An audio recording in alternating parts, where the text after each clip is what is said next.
Hello everyone, and welcome to the Starseed Dragon channel. This is our new perspective for the day, and we are using the Sun and Moon mini tarot.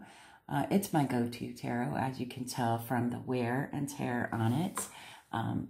I use this on a regular basis, but I also travel with it because it comes in a tin, and it's easy to travel with. Just put it in my handbag and off I go.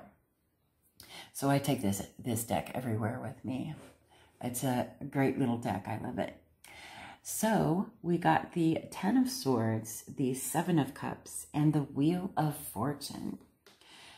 The Ten of Swords speaks to, of course, it's air element, right? So it rules over logic, organization, intuition, or not intuition, intellect, and, you know, very straightforwardness. There's no emotion involved with the air element. It's just the facts, ma'am, right?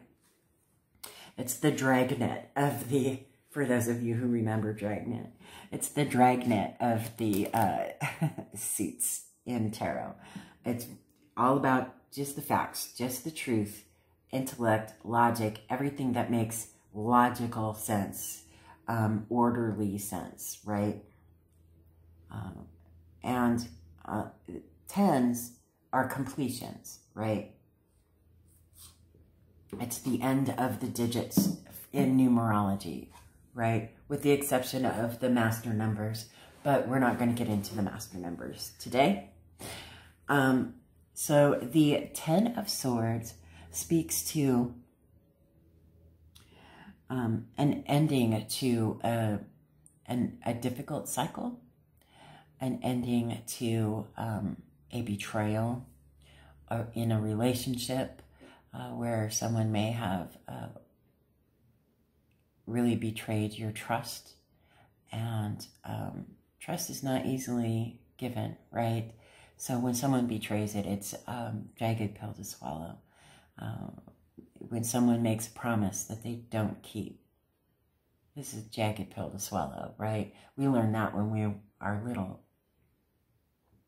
So it's always important, never make promises you don't think you can keep, because it's hard. You know the feeling on the other side of that, so why would you do that to someone else, right? But this is the ending of a difficult cycle. And now that that cycle is done, we go over to the Seven of Cups. Seven of Cups is, water-based and, or water element, and it rolls over emotions and feelings and, you know, intuition and intuitive inspiration. So it speaks to making the right choice.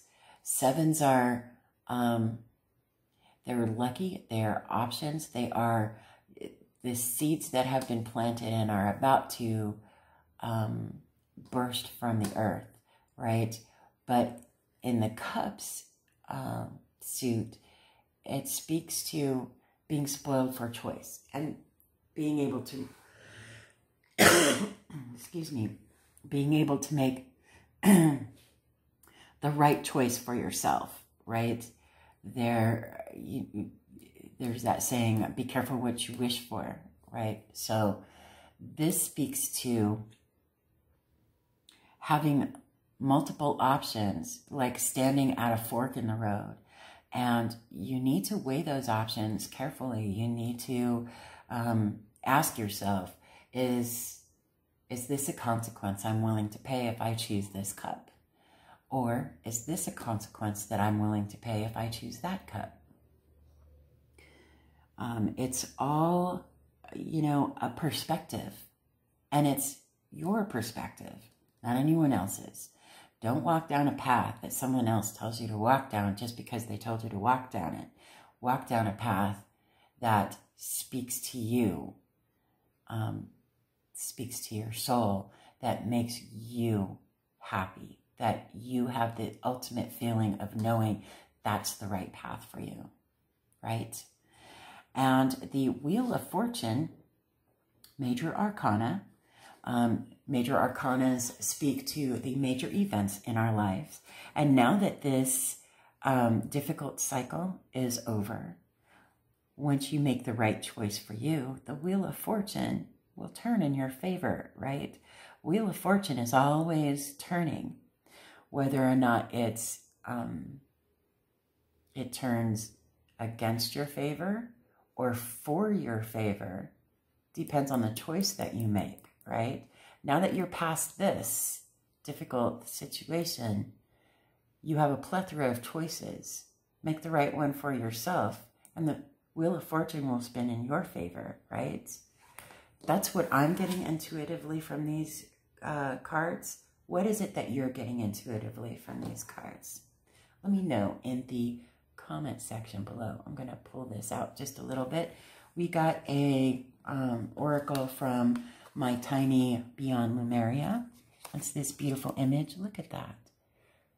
Looks like a water dragon, right? Let's see what it is.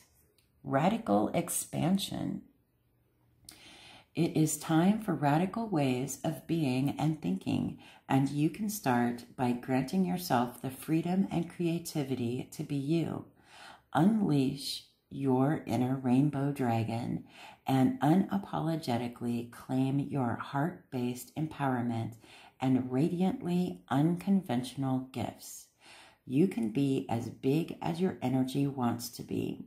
Let go of limiting stories and take up all the space you need.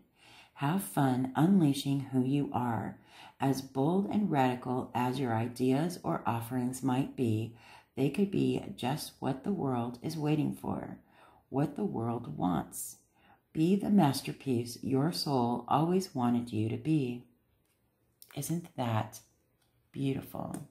I love it. And then we have a, what is this? The Illustrated Bestiary. And we've got Discover Your Purpose. Isn't that something? Earthworm, page 111. 111. Let me look on page 111 and read it to you.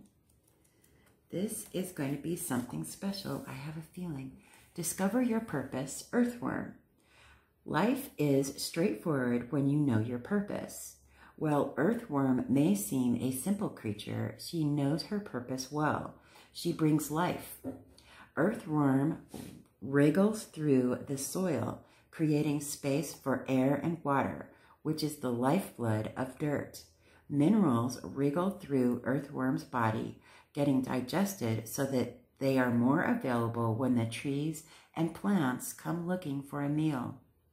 Earthworm even regenerates herself, growing new sections when bits have been lopped off by a careless shovel. Regeneration is Earthworm's life purpose and daily work. What's your daily work? Earthworm reminds you that life is simpler when you connect your daily doings with your greater purpose. The ritual is connecting with purpose. Sometimes it's hard to believe that there is a greater purpose beyond paying the bills and putting food on the table. But what happens when, for a few minutes a day, you believe your soul has a purpose in this lifetime? Find a comfortable and quiet place to sit or lie down. Breathe slow and steady, following your breath in and out, imagining your inner self as a still, clear lake. You can see your reflection in the water, rippling as the lake breathes with you. Now, imagine a pebble tossed into the lake. It's a small pebble, and it bears this question: what's my purpose?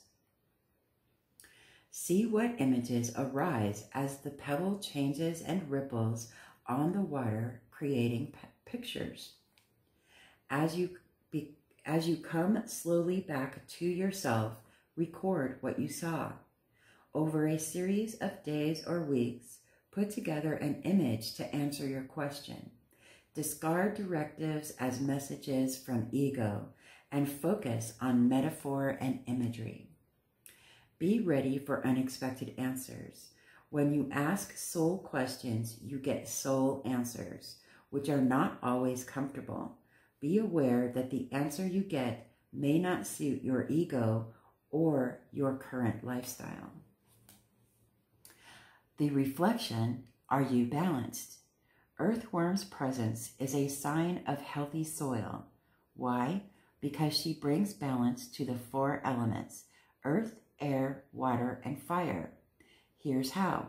By wriggling through the soil, earthworm creates tubes through which air and water enter the earth, keeping it from becoming dense and compacted.